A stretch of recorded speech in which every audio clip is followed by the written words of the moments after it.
సమయమందు యెహోవాకు అసహ్యమైనవి 6 కలవంట.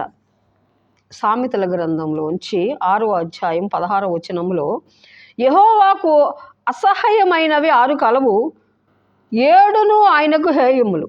అవేవనగా అహంకార దృష్టియు, కల్లలాడు నాలుకయు, నిరపరాధులను చంపు చేతులును, దుర్యాలోచనలు యోచించు హృదయమును, కీడు చేయుటకు త్వరపడి పరిగెత్తు పాదములను, లేని వాటిని పలుకు అబద్ధ సాక్షియు, అన్నదమ్ములలో జగడములు పుట్టించువాడును. చూడండి, 6 కలవంట, 7 కూడా ఆయనకి హేయం. దేవుని స్తోత్రం.